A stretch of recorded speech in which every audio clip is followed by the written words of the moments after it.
everyone, D-Lost Trains here. You joined me this morning in a Union Pacific EMD F7 locomotive set on a route headed for Bakersfield. Today marks day 7 of exploring 7 trains in 7 days, meaning that this video is unfortunately the last train video.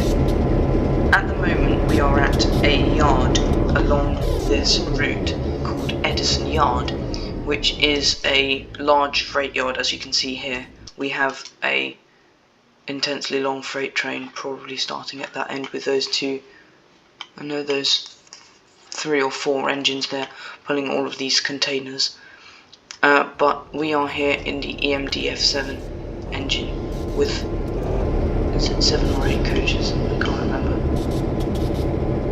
8 coaches. Today we will be driving Unit 1479 and Unit 1472B, and we do have a green signal, so I'd like to get out of here before they get mad at us. I did have to do a quick bit of research on this engine and how American horn and signalling works. Horn signals and signalling works, because I'm not an expert on American trains, so if I do get something wrong, I apologise. So I do know that you put it in forward and it works like most other trains. Apart from that, they do in fact have a radio on the service. They run in the same way. We now need to start ringing the bell so that people know that this train is that is ready for use. And with that, we will apply the throttle and release the brake.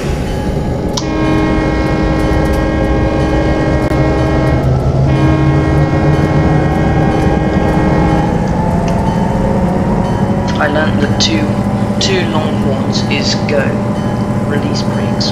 So therefore that signified that this service is ready for operation. The ringing of the bell shows that this service is also in operation as well.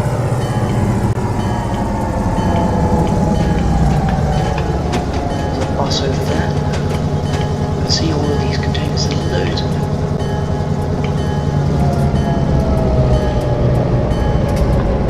Anyway, you may be able to see here the revolutions per minute of the engine inside the 2 engine parts here.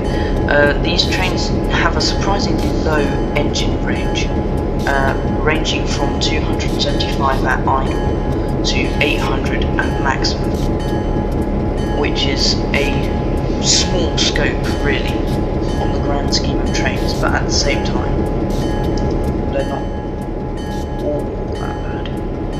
Anyway, we're heading on towards Bakersfield, which is, I didn't realise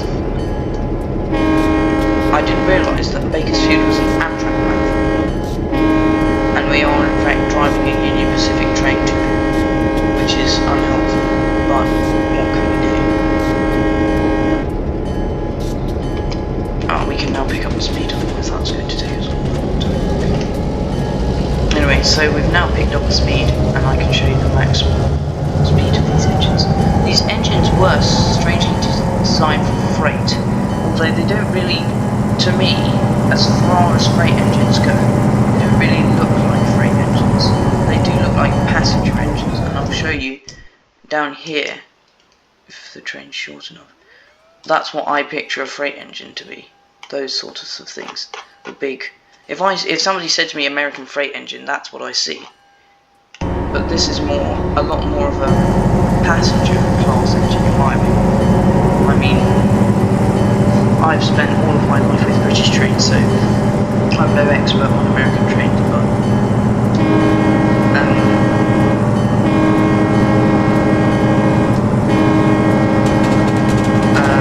I'm no expert on American trains. However, they do things quite differently around here. But I probably made this one signal slightly too early, because I am now going to sit below that all the way to this crossing here. But this horn signal, 1 short, no 2 short, no 2 long, 1 short, and then 1 long one to the crossing,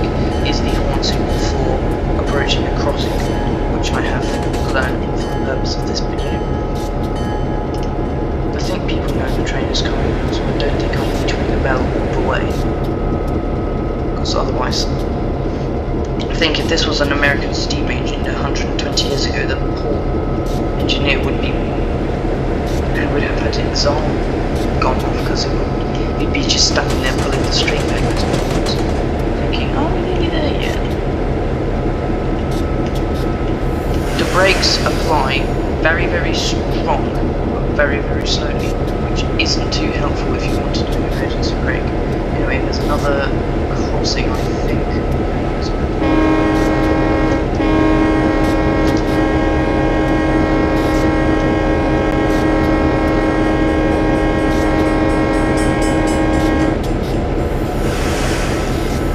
I should also have used the horn at that crossing, the bell at that crossing, but I didn't, only because I was bloody busy making sure I got the horn right. For some reason I can't seem to stop this train from accelerating, but I don't want to apply the handbrake, otherwise we'll get stuck at the bottom of this hill.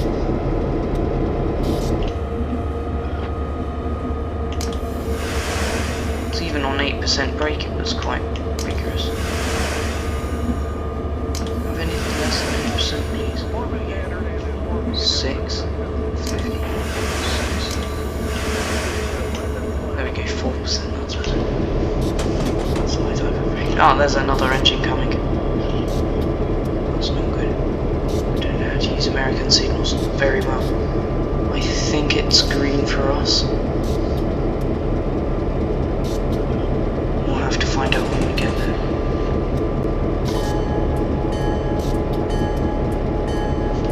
We are travelling faster than most of the cars, which is good, I suppose. I think all cars in Train Simulator only travel at one speed, and I do think they also drive through each other as well.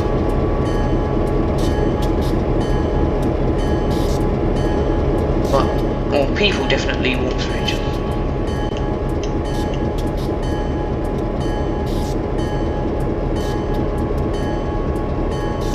The bell is very clear on this train, I have to say. Anyway, as we're making no intermediate stops, it is a direct service from Edison.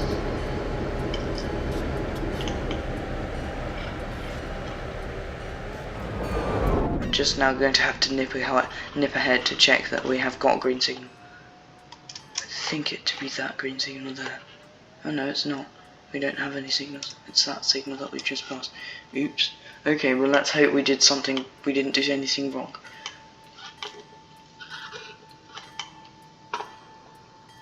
We'll be fine.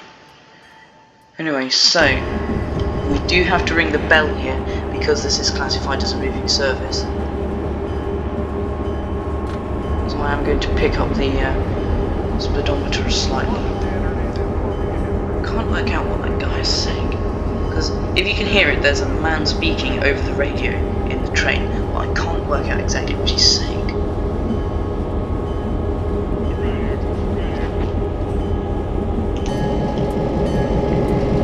I would tell you a bit about the locale of this route, but unfortunately I know very, very little about it. All I know is that this is part of the route leading from Bakersfield to Mojave, which, as good as it gets, is in America. I don't actually know where Mojave is, and I'm now going to have to look that up. So you can enjoy watching this train drive for a small moment while I look up where Mojave is.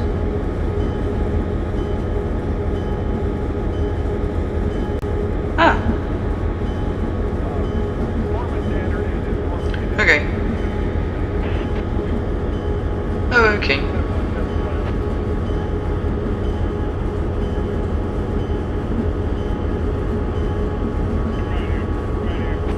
Unfortunately, the freight line is not shown on the map. Okay, so the line that we're on, Bakersfield to Mojave, is in part of California.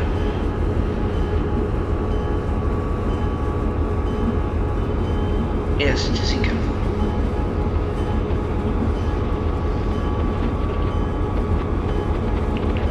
Which is nice. You can see here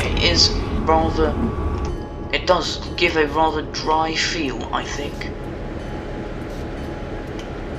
which is strange because Bakersfield, according to Apple Maps, Bakersfield was a reasonably green area. But maybe we're in the wrong part of it. But because it does look, maybe, I don't know. Honestly, I know very little. We're heading up off this flyover here. Strange, why would you have a 79-mile-an-hour speed limit? Anyway, we're heading up here and the speed limit is 25, so we will unfortunately have to travel at a rather low speed all the way to Bakersfield Platform 3. Oh, I've remembered where we are now. Unfortunately, I always drive this route from Bakersfield instead of to Bakersfield, which means I'm not too familiar with it. And on the grand scheme of things, out of all of the routes I drive, this is one of the routes I drive the least, which is why this video is really quite nice to do. I think this video is going to have to end really, really short because it says it's going to take me 4 minutes to get there at 25 miles an hour. But I kind of want these videos to be just a smidgen longer than 15 minutes, which is unhelpful. So I might just keep it at 20.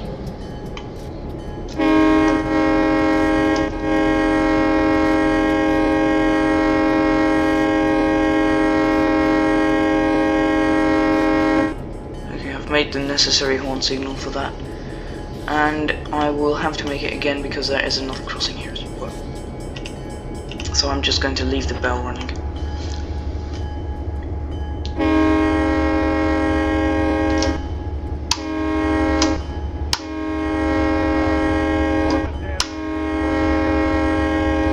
Apparently you have to hold the long one right to the point where you get to it, which I think will probably there. Enjoy my Union Pacific engine, definitely not travelling on an Amtrak track. Slowly nods, definitely, yes. Railroad crossing.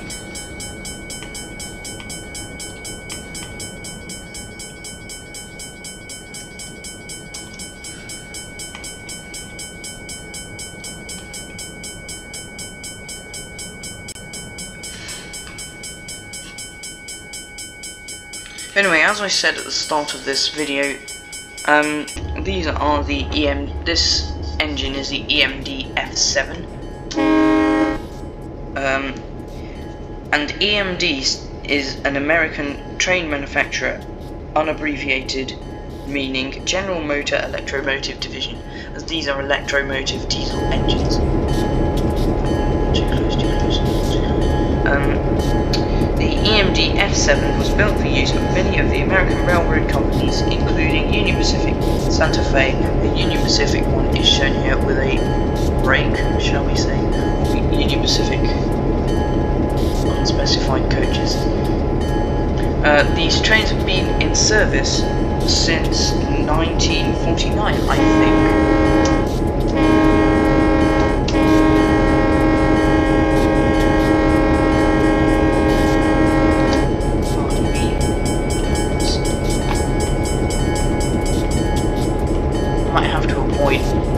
Doing the horn things because I've got stuff I need to tell you, and if I keep doing that there'll be no time left because I keep being interrupted by going over the crossing.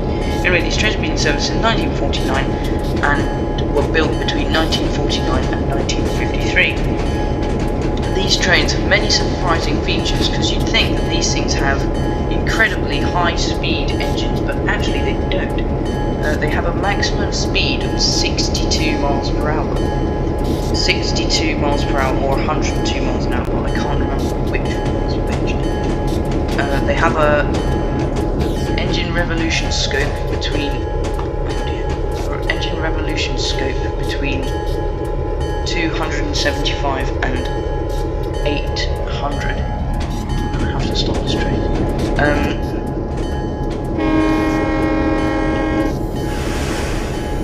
And a wheel diameter of 40 inches. Please don't stop short of the platform. Luckily they're super powerful. This is the only passenger station on the whole of this route. These these engines do boast a horsepower of 15,000 horsepower, or 1,100 kilowatts if that's your preferred measure.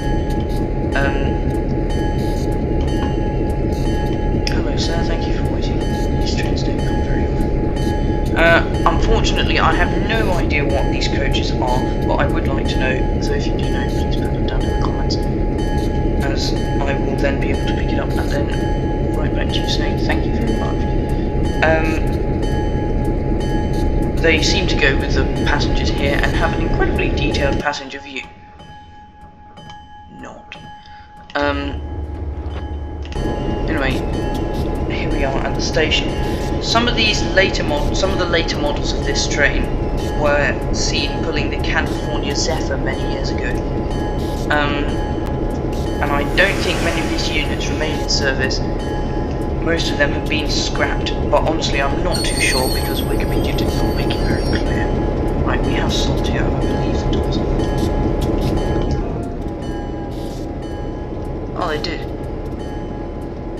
Incredible. Absolutely lovely. Anyway, this service has gone past surprisingly quickly, which is very good. So I think I'm going to cut the video here, and then I'm going to jump onto my speed track and do a final bit of fun for the 7 trains in 7 days video. So, give me one short. Okay, we are back on the test track. I do have this 32-lane racetrack here, only for the purpose of racing trains and then testing to see how fast I can crash them into the other end. But that is not what we are here to do. I now have to load up American Rail Simulator, which is unhelpfully underneath a button that I cannot reach. Let's see if we can just type it in. Okay, Kuju, there we go.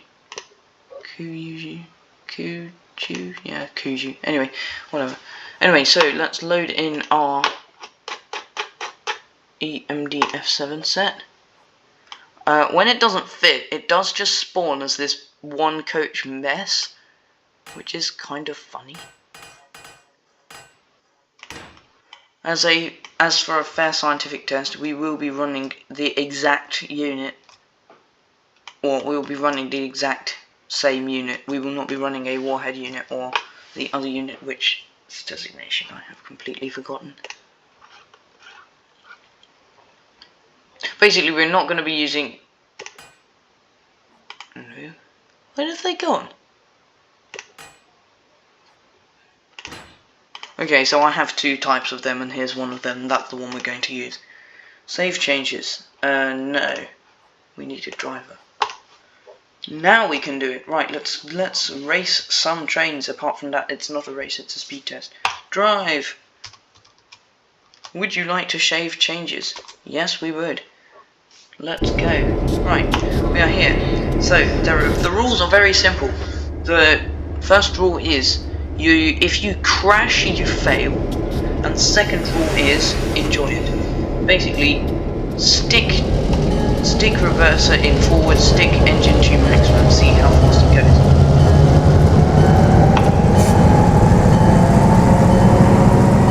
This is probably the fastest these units will have ever travelled in their entire lives. Because this is a very impractical scenario and nobody would ever do this to a train. You can see the diesel trains on top.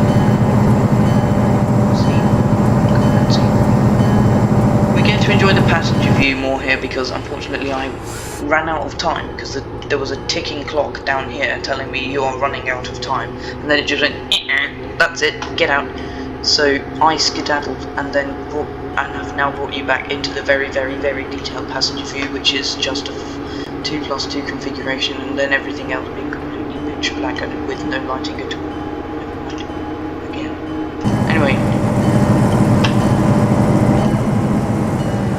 we are relatively cruising at a incredibly fast 43 miles an hour. Oh, 45, there we go. The speed limit's 500, and I haven't yet found a train that can do 500 miles an hour. Apart from the jet train, which did manage to do 700 before it crashed. Yeah, we won't talk about that. Yes, but now it is just enjoy the ride. I would say we can admire the lovely scenery. Grass.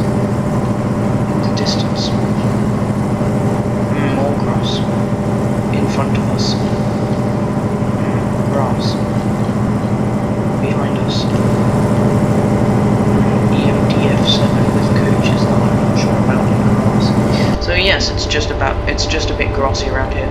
The only kind of decoration I have here is a memorial to the Southeastern high-speed route, which is where this route is based on, where it just lists all of the Southeastern high-speed stations that I could find, that I had signs for.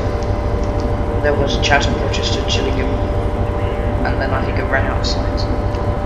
Anyway, we are doing a leisurely 62 miles an hour, nearly 62. Okay, I don't actually know at what point these trains go, yeah, this is actually my top speed. Neither do I know whether the coaches are affecting the top speed. They probably are, and they're probably compromising the acceleration as well. But crashing trains into the end is a video for another day. I probably will do a race video one day. Planning out videos I want to do. Better get started. Anyway, I will definitely do a race video one day. And I think I might have the EMD F7 as one of the participants. And they are rather nice trains to drive. Okay, come on now, it's just getting long. Where is it? How far are we? Oh dear. Yeah, when the train stops accelerating, I'm going to assume we've got to maximum speed. I've had a new idea that definitely doesn't break all the rules. We could just leave the coaches here. That would be okay. Right? You know, we'll bring them with us. The passengers can enjoy the highest speed ride they have ever been on. That's not the Acceler Express. The Acceler Express is nice. Apparently the horn sounds really nice as well. Come on. This is very, very upsetting.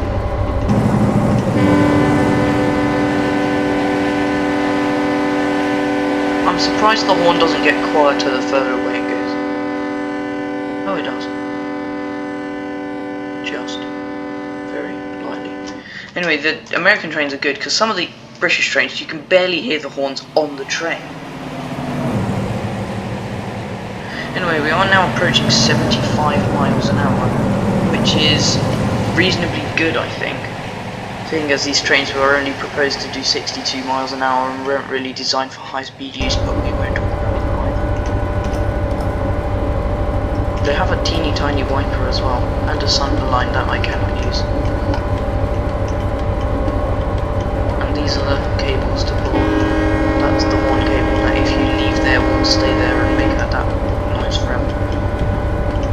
The cab is reasonably basic. I don't actually think there's a light in here. No cab light. Danger, 600 volts. I think there might be 600 volts in there. The sign isn't very obvious, but I think. Anyway, we are approaching the far corners of the speedometer. As you can see here, as I said, it is built by General Motors locomotives. Oh wow, what do these do? Engine run. Okay, nothing. That's sad. I think they will turn on the lights, but I can't really work out how to actually interact them. What does that do? What do all of these buttons do? I just want to press all the buttons. Amperes DC, that sounds like it should be French. You can see here all of the brake pressure strengths. Oh, we can feel we're getting fast as the train is beginning to vibrate. Ah, that's the end! Okay, the trains do 79 miles an hour, stop! Okay, yeah, that's time to go. Yep, that's it. Okay, that does in fact bring us to the end of this video. And that also brings us to the end of this video, and the unfortunate end to this incredible vlog series that definitely didn't crash into the end. 7 trains in 7 days. If you have managed to watch all of the 7 20-minute videos posted in this series, thank you and well done. If you've just found this one and enjoyed it, please do leave a like and a sub, and head over to my channel to see more videos come up. From this video, my regular posting pattern will resume, being posted at 2000 on a Thursday. Apart from that, it will not be tomorrow. Thank you for your continued support and engagement into my channel, and I hope to see you again. Until then, enjoy trains, go out there, have some fun, enjoy the sun, which hopefully doesn't go away, and I will see you again in a future video. Thank you very much for watching, and I will see you again.